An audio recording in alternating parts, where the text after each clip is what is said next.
Assalamualaikum warahmatullahi wabarakatuh dan selamat sejahtera. Salam Malaysia Madani. Pertama sekali terima kasih kepada Tuan Pengerusi Majlis. Seterusnya ribuan penghargaan saya hulurkan kepada semua kerana telah memberi peluang dan ruang kepada saya untuk pada pagi yang penuh makna ini.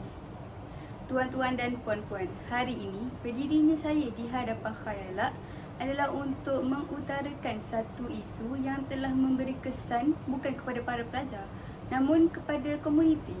Isu ini telah mendesak perhatian dan seruan kita semua untuk mengambil langkah yang segera. Isu kenaikan harga di kafe IPT. Hadirin, makanan adalah keperluan asas dan akses kepada makanan yang berpatutan dan bernutrisi adalah penting untuk kebaikan dan kejayaan para pelajar. Malangnya, sejak kebelakangan ini, kita telah menyaksikan peningkatan yang berterusan di dalam kos makanan di universiti di Malaysia. Isu ini mempunyai akibat yang besar kerana memberi kesan kepada kualiti hidup dan pengalaman pembelajaran pelajar. Laporan Jabatan Statistik menunjukkan 201 item ataupun 87.4% daripada 230 item makanan merekodkan kenaikan harga pada Mac 2022 berbanding 2023 berbanding 2022. Antara item yang meningkat naik adalah daging, susu dan telur serta roti dan biji rinlah. Hadirin yang dihormati sekalian, salah satu punca utama kenaikan makanan di universiti adalah peningkatan kos sara hidup secara menyeluruh. Inflasi ditambah pula dengan turun naik ekonomi telah menyukarkan pelajar untuk membeli makanan yang paling asas sekalipun seperti roti. Menurut data daripada Indeks Harga Pengguna, inflasi pada suku pertama 2023 meningkat 3.6% kepada mata 129.7 berbanding 125.2 suku pada tahun sama sebelumnya. Ramai pelajar yang datang dari latar belakang yang sederhana dan mempunyai sumber kewangan yang terhad. Kenaikan harga makanan memberi bebanan yang tidak wajar kepada mereka.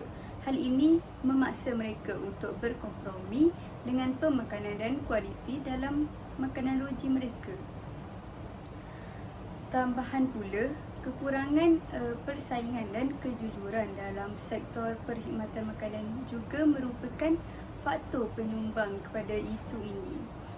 Dalam sesetengah kes, universiti memberi kontrak eksklusif kepada bilangan vendor terhad yang berkesan mewujudkan monopoli. Monopoli di sini dimaksudkan dengan faktor menetapkan harga tanpa rasa takut terhadap persaingan, mengakibatkan harga yang tidak masuk akal. Pendapat saya ini disokong apabila Menteri Perdagangan Dalam Negeri dan Kos Sara Hidup iaitu Encik Salahuddin Ayub baru-baru ini berkata kementeriannya tidak menerima sebarang aduan kenaikan harga barang atau ketiadaan bekalan makanan sepanjang 3 musim perayaan sebelum ini. Pernyataan ini dipetik berdasarkan akhbar Malaysia Now yang dikeluarkan pada Jun 2023. Di sini terbuktinya bahawa vendor makanan menetapkan harga mengikut suka hati mereka dan tidak mengikut SOP perkhidmatan makanan dengan amanah. Akibatnya, pelajar ditinggalkan dengan pilihan yang terhad dan terpaksa membayar jumlah yang melambung untuk makanan yang kurang kualitinya. Hadirin sekalian, selain daripada itu, isu kenaikan harga di kafe IPT ini menjangkaui implikasi dari segi kewangan sahaja. Diet yang tidak baik menjejaskan kesihatan dan kesejahteraan pelajar secara holistik. Perkara ini secara langsung memberi kesan kepada keupayaan mereka untuk menumpukan perhatian dan cemerlang dari segi akademik maupun co-curriculum. Tanpa akses kepada makanan yang berkhasiat, pelajar-pelajar akan berada dalam keadaan yang tidak menguntungkanlah, yang menyebabkan potensi penuh mereka terbantut. Keadaan ini sememangnya tidak boleh diterima dan memerlukan perhatian kita dengan segera. Untuk menangani isu ini pula, kita mesti menggalakkan universiti supaya mengambil langkah-langkah yang mengutamakan kebajikan para pelajar mereka. Pertama, pihak universiti harus menyemak nilai kejujuran dan ketulusan dengan menggalakkan proses pembidaan terbuka untuk vendor makanan. Hal ini dapat memupuk persaingan yang sihat dan dapat menyumbang kepada harga berpatutan yang kualiti makanan jauh lebih tinggi. Dengan mempelbagaikan rangkaian vendor, kafe tersebut juga boleh menawarkan lebih banyak variasi dan memenuhi keutamaan gizi dan keperluan budaya yang berbeza.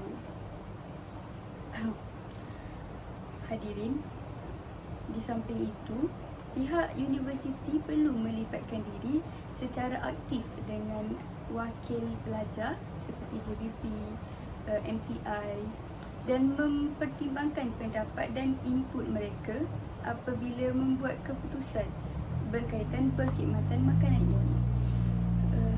Pelajar adalah kumpulan yang paling terkesan dengan kenaikan harga ini dan suara mereka wajar didengari.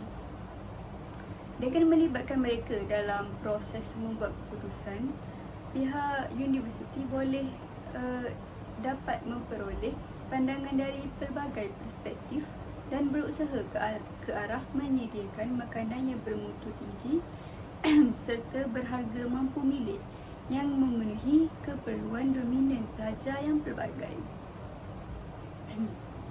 Selain itu, kerajaan juga harus memainkan peranan dalam menangani isu ini. Adalah penting bagi penggubah dasar untuk bekerjasama dengan universiti, pelajar dan vendor makanan untuk mewujudkan garis peraturan dan panduan yang memastikan penetapan harga yang adil dan standard kualiti. Dengan melaksanakan mekanisme pemantauan yang berkesan, kerajaan boleh melindungi kepentingan pelajar dan memastikan vendor bertanggungjawab atas amalan penetapan harga mereka. Kesimpulannya, kenaikan harga makanan di universiti di Malaysia merupakan isu kritikal yang memerlukan perhatian segera. Akses kepada makanan yang berpatutan dan berkhasiat adalah hak asasi dan tiada pelajar harus dinafikan keperluan hak ini. Dengan memupuk persaingan, menggalakkan ketulusan dan melibatkan semua pihak berkepentingan, kita semua boleh berusaha ke arah penyelesaian yang memastikan pelajar mendapat akses kepada makanan berkualiti pada harga yang berpatutan.